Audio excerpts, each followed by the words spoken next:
discovered a synagogue in the town of Magdala from about the time when Jesus would have been doing his ministry, which would make it a very significant discovery, so we'll see, but that stuff takes time.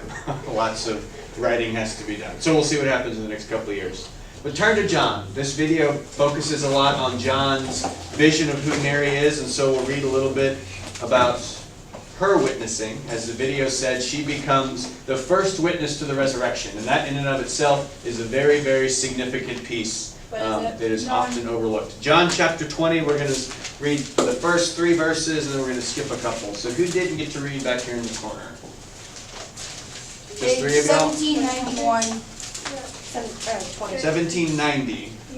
So we're going to start with the first 3 verses. So Shannon, Eli, and Justin, y'all will read 1, 2, 3. And then, but hold on one second till everybody's there. And then we'll pick up again.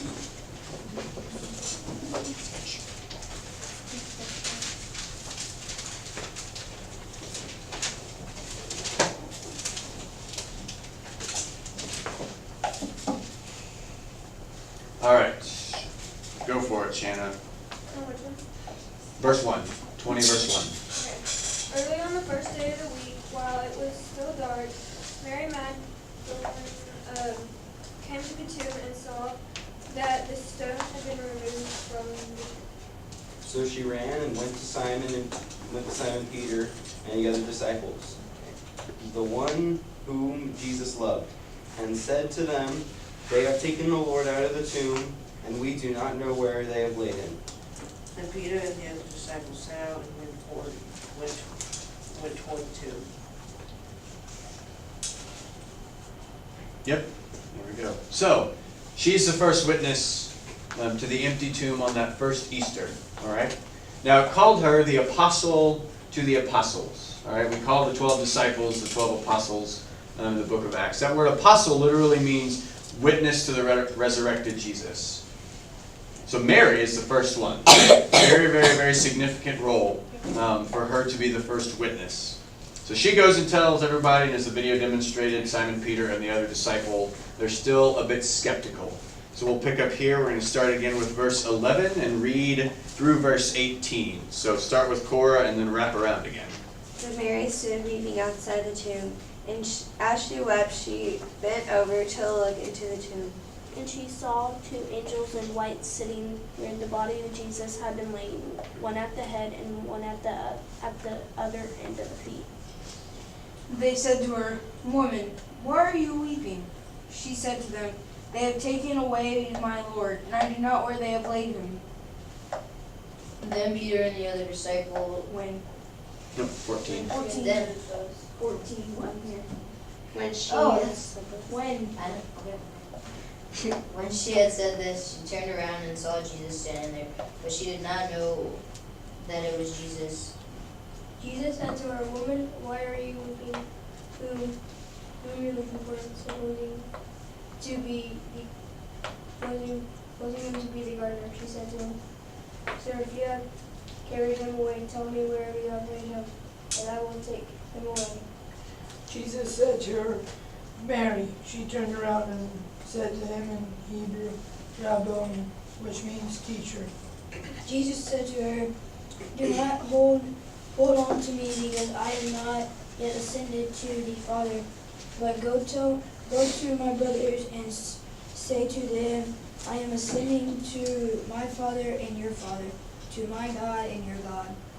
Mary Magdalene went and announced to the disciples, "I have seen the Lord." And she told them that he had said these things to her. Yep, thank you. So, there we have the story of Mary being the first witness of the resurrection. So that is the case. Mark or Luke or Matthew, they add that there are other women there as well. But for John, his sole focus here is on Mary's experience with the risen Christ. And she becomes the first witness to Jesus resurrected, and it's her who delivers the good news to the disciples. Not Jesus, it's her who delivers that first good news. It's after she announces and they don't believe that Jesus walks into the room. So we see here that John even values the importance of women as followers of Jesus and as witnesses to the resurrection, as leaders in the early church.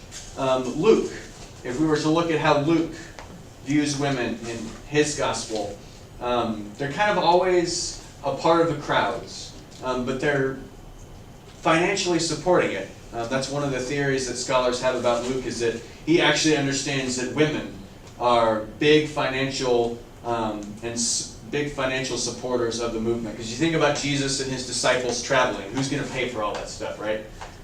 Who's going to support the ministry? Well, actually, it's probably women who are supporting the Jesus movement. So, there's been a movement here in the last 50 or so years to reclaim the powerful role that women have as witnesses in the New Testament, and then that's really good for lifting up women leaders in the church.